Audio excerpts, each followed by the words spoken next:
Secretary Wilmoth, there's train and equip money requested in this budget, right? Certainly, Congressman. And the train and equip mission in Niger is owned by the Army, right? Yes, we certainly provide soldiers for that, yes.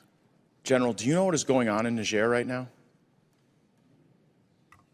I know there's some challenges over there in Niger right now, and I don't think that we are actually in charge of that mission that's on the ground. Well, yeah, we just heard the Secretary say you've got soldiers there, so we're gonna dive into that to some extent.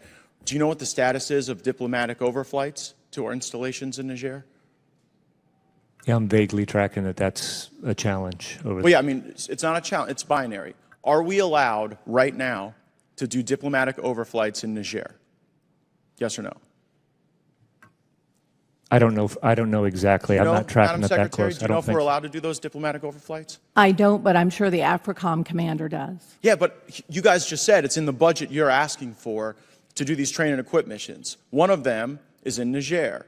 In Niger right now, the government has stopped us from doing diplomatic overflight missions. So we have Army soldiers right now in Niger who aren't getting their troop rotations, who aren't getting their medicine, who aren't getting their supplies, who aren't getting their mail, and the two senior people in the United States Army are sitting before me, and it's like, hear no evil, see no evil, speak no evil. Are you going to do anything for the soldiers that are in Niger right now who can't get medicine? Yes or no? Congressman, certainly. We can talk to General Langley and make sure that... Oh, I've talked to General Langley. He comes in here and never has really good answers. I mean, I asked him for information about how many of the coup leaders we had trained, including in Niger, and Ghana, and Mali, and the Ivory Coast. This is Colonel Mamadi Doumbouya, and this is a photo of him. Did we train and equip him? By name, I cannot identify that. Well, that's him with a bunch of U.S. service members outside of our embassy.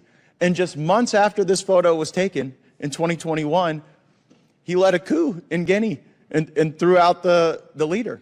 Does that concern you? Congressman, core values is what we start off with in IMA programs. Do we share core values with Colonel Doumbouya? Core values. I will repeat that. He led a coup. We do. First, I asked you in that clip, how many coup leaders did we train? You didn't know. And so then I put it in the law for you to tell me. The law requires you to tell me by tomorrow. So can you give us a preview of coming attractions? You get that. You'll get your answer, Congressman. But let me say, there's no correlation. And there's no causation of U.S. training to these members. Well, that's what I'm trying to find out, because in like a dozen countries, the coup leaders are people we trained. Like, what a difference a year makes.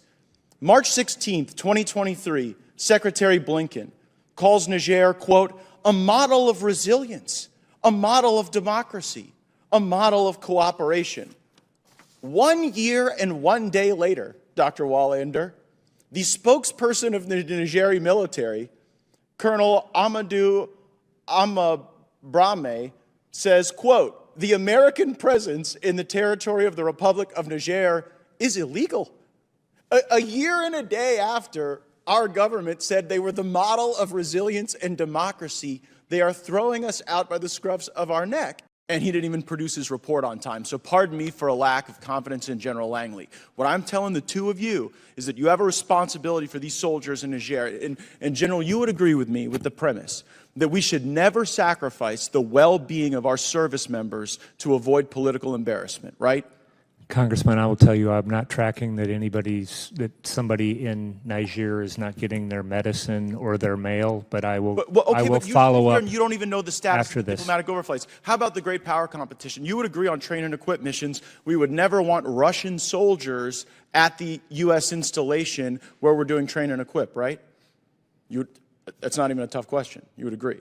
Yes. And so if there were Russian soldiers behind the wire at Airbase 101 in Niger, where we have soldiers doing the train and equip mission, that would concern you, wouldn't it? Right. Well, I'm here to tell you we've received reports that they run out of medicine in May, that they cannot get their troop rotations. And you know why you don't know that?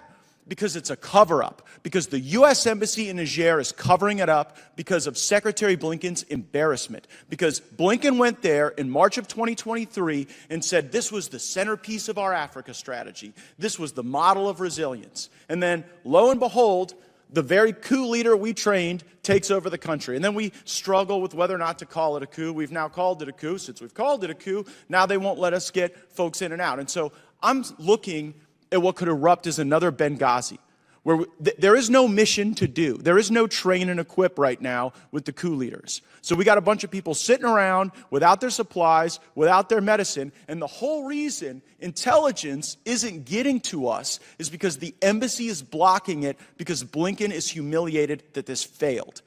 And I've used my 5 minutes on everything in the Army right now because I have constituents who are there in Niger, and they're wondering how to get water. Did you know they can't even get clean water? Did you know that the partner nations that we have at that base with our soldiers, the partner nations, the Italians and the Germans, they've stopped cooperating with us. They won't even help us get provisions to our troops because of the status of forces agreement that we have with the government being deemed invalid. I am just a country lawyer from North Florida, but this strikes me as something the two of you should know about. I get the blank stares, but Secretary Wormuth, can I take as your commitment that you are going to leave here and you're going to see to the well-being of these folks in Niger and that they can get the rotations and the medicine they need? Certainly, I will make sure they're getting the medicine and the water that they need. Yes, Congressman. Great. Mr. Chairman, I have a number of unanimous consent requests. First, an article from Politico. It's like a bad movie. U.S. officials who helped train Nigeri troops reel from coup. Without objection, so ordered. Russian troops arrive in Niger as military agreement begins, and from the BBC. Without objection, so ordered. Uranium, Niger termination of U.S. military ties followed accusation of uranium deal, March 17, 2024, from the Wall Street Journal. Without objection, so ordered. Gentleman's time's expired.